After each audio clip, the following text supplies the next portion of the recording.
우리는 신앙생활 속에서 성경을 가까이 하려고 애씁니다. 매일 말씀을 읽고 큐티를 하고 때로는 밑줄을 그으며 하나님의 뜻을 찾고자 노력합니다. 오늘도 무엇을 말씀하실까 기대하며 성경을 펼치고 마음의 위로가 되는 구절이나 도전이 되는 본문을 묵상하기도 합니다. 하지만 그런 시간들이 반복될수록 문득 이런 생각이 들기도 합니다.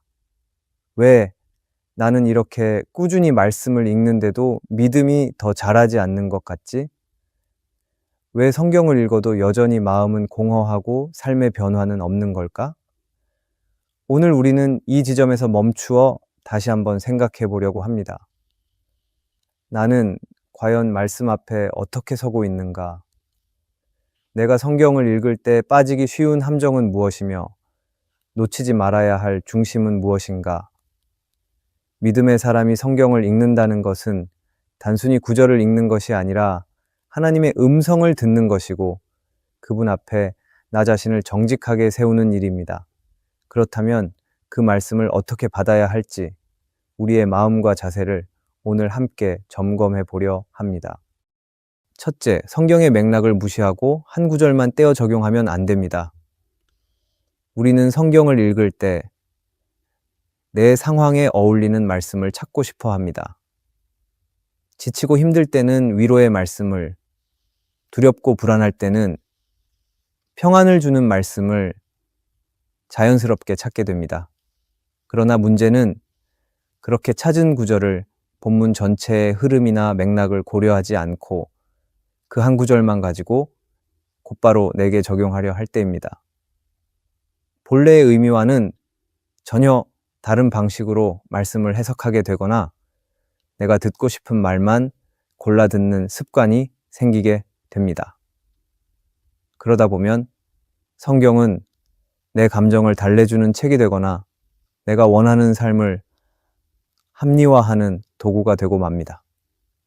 말씀은 하나님께서 우리에게 주신 진리의 말씀이며 나를 인도하시고 변화시키는 능력입니다. 그렇기 때문에 그 말씀을 바르게 받아들이기 위해서는 반드시 말씀의 앞뒤 맥락을 함께 읽어야 하고 그 말씀이 당시 누구에게 어떤 상황에서 주어진 것인지를 살펴보아야 합니다. 전체 성경의 흐름 속에서 읽어야 진짜 의미를 깨달을 수 있습니다. 단편적인 문장 하나에만 의지하면 말씀은 내 안에서 생명이 되지 못하고 오히려 왜곡된 방향으로 흘러갈 수 있습니다. 예레미야 시대의 거짓 선지자들이 대표적인 예입니다.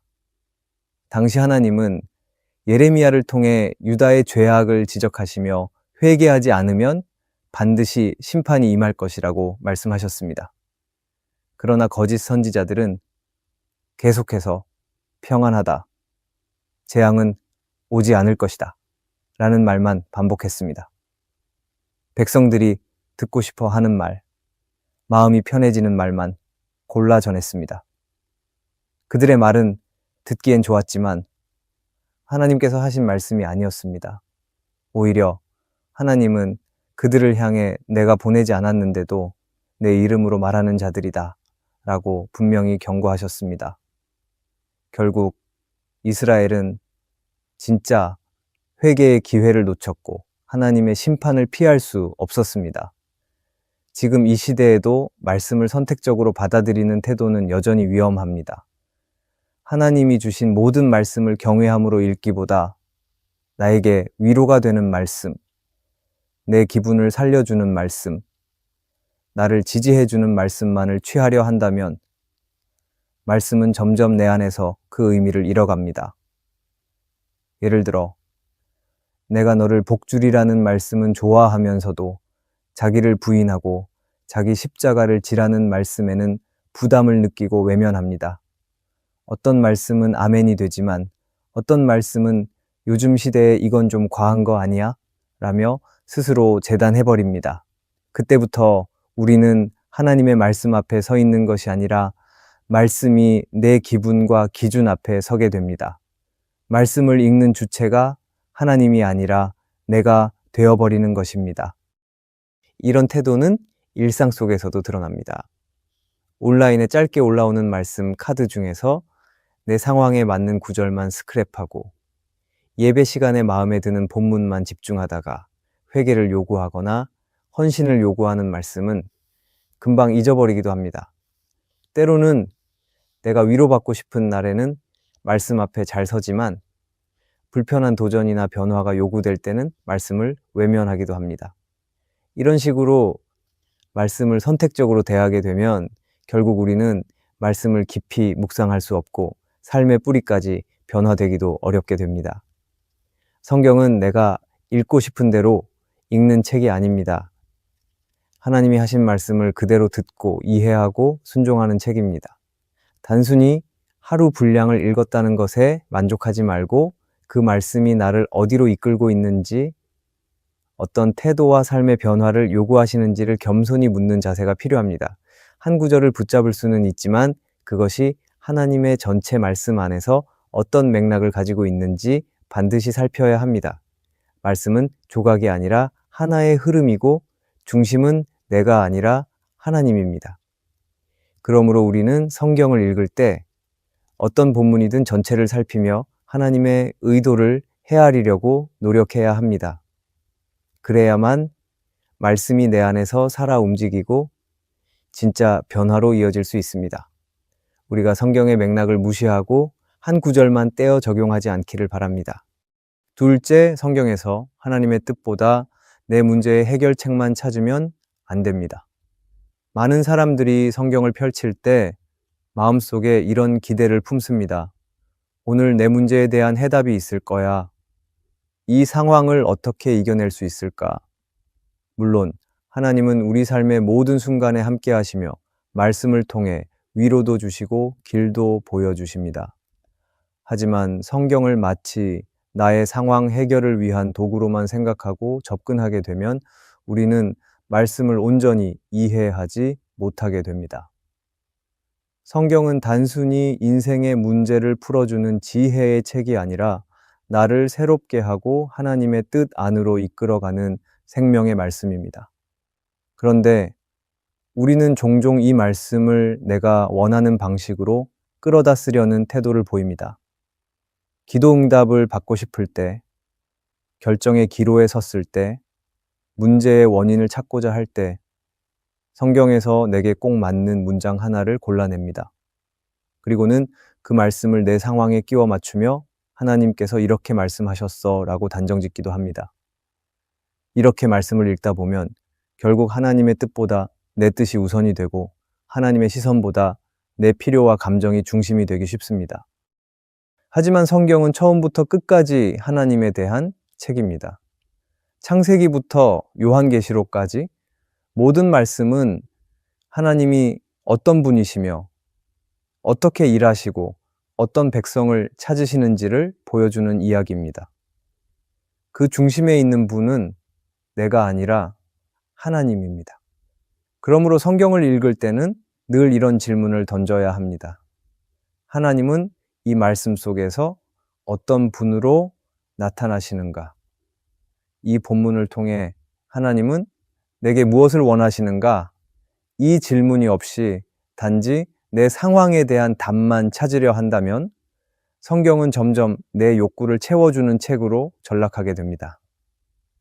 그렇게 되면 우리는 말씀이 주는 근본적인 변화와 하나님의 마음을 놓치게 됩니다. 사무엘상 28장에서 사울 왕은 하나님의 뜻을 구하려 하지 않고 전쟁에서 이길 방법만 찾다가 결국 신접한 여인을 찾아갑니다. 겉으로는 하나님께 응답을 구하는 것처럼 보였지만 실제로는 하나님의 뜻보다는 자기 문제를 해결하는 데에만 관심이 있었습니다.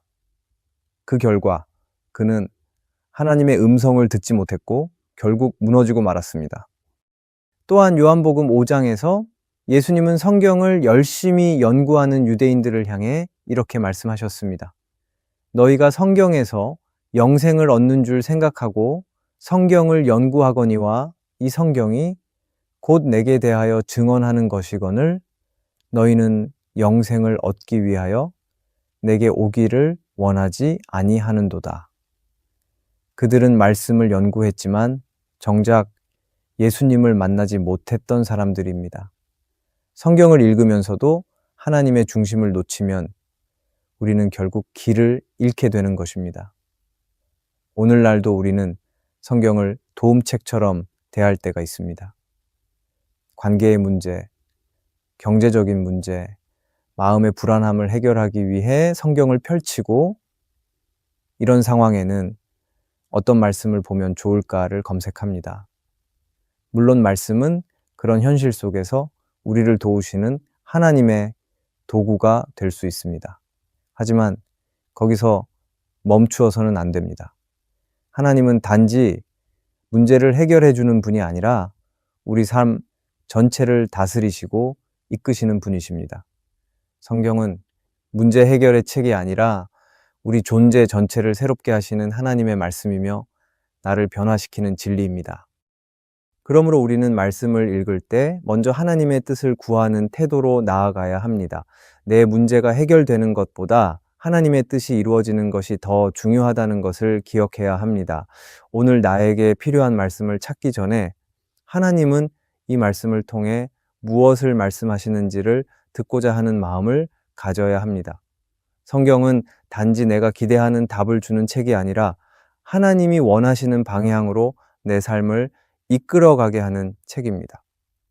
내 중심에서 벗어나 하나님의 관점으로 말씀을 읽을 때 비로소 성경은 나를 새롭게 하고 내 삶을 하나님의 길로 인도하게 됩니다. 그러므로 우리는 문제 해결을 넘어서 하나님의 뜻을 구하는 사람으로 말씀 앞에 서야 합니다. 우리가 성경에서 하나님의 뜻보다 내 문제의 해결책만 찾지 않기를 바랍니다. 셋째, 말씀을 자신이 아닌 타인에게 먼저 적용하면 안 됩니다. 우리는 성경을 읽거나 설교를 들을 때 말씀을 자신보다 먼저 다른 사람에게 적용하려 할 때가 있습니다.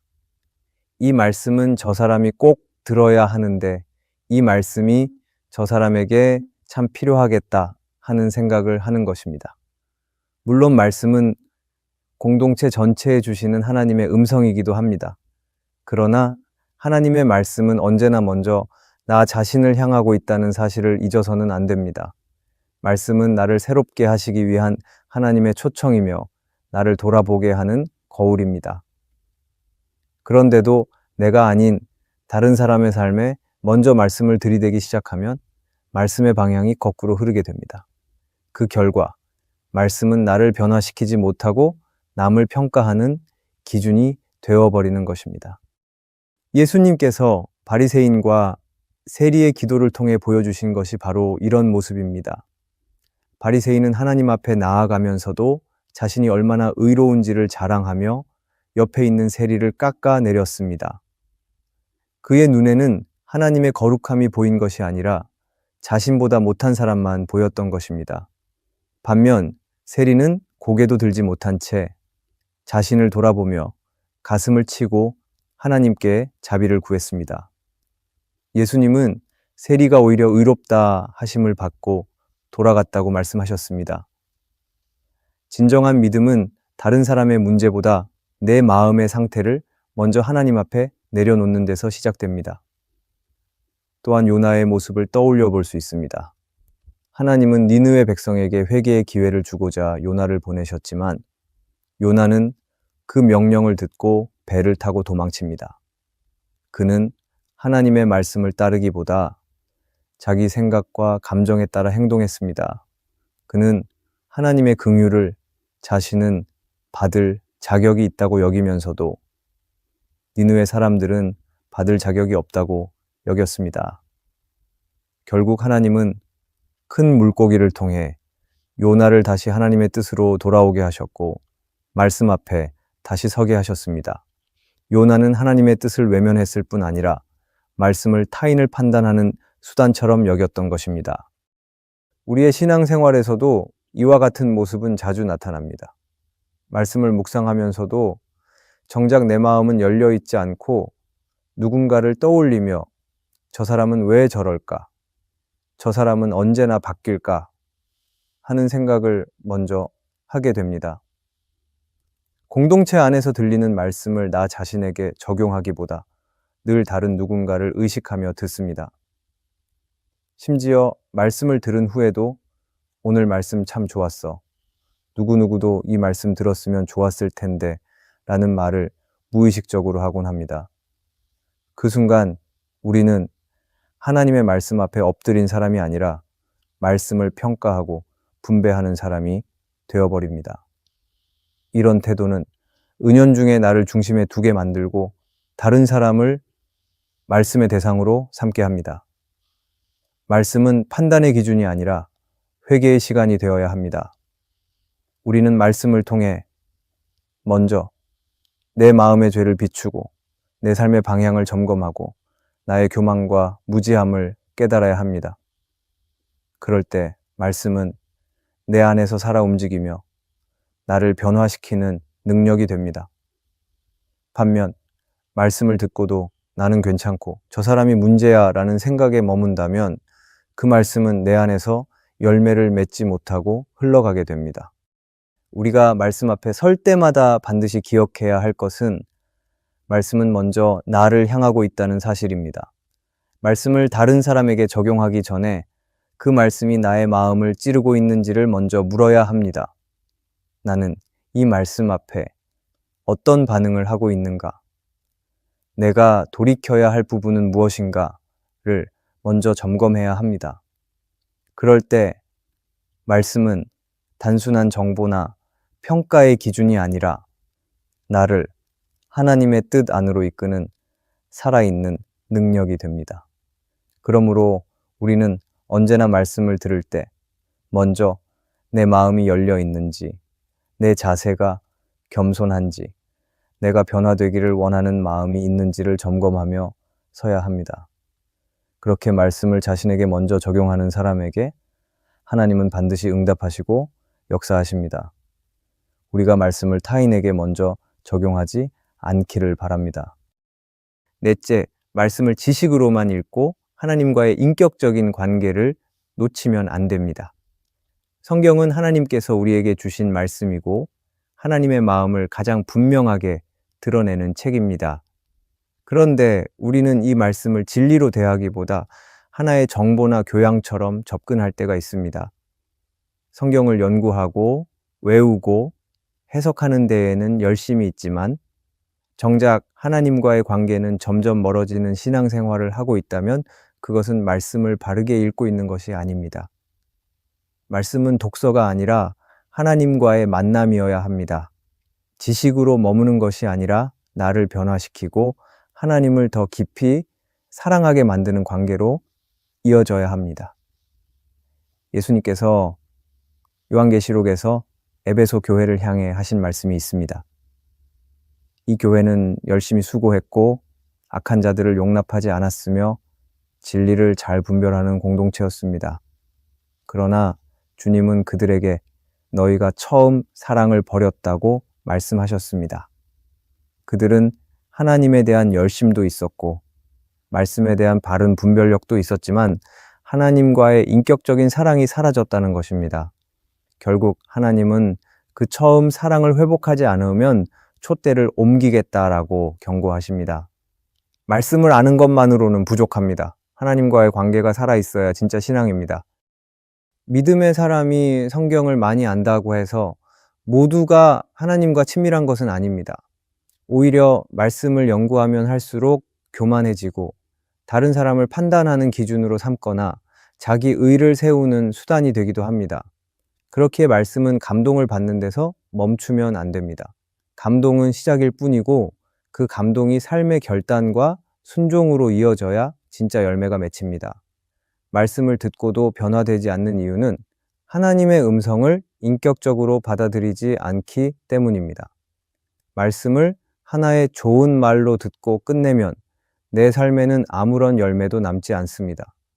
하지만 하나님과의 관계 안에서 그 말씀을 듣고 순종하려는 마음으로 반응할 때 우리는 진짜 변화되는 신앙의 길로 들어서게 됩니다. 팀 켈러는 기도라는 책에서 이렇게 말합니다. 하나님과의 대화 없는 말씀 묵상은 종교적 습관에 불과합니다. 이 말씀은 하나님과의 인격적인 만남으로 이어져야 하고 그 만남 속에서 우리는 진짜 변화되고 하나님의 뜻을 분별하게 된다는 것입니다.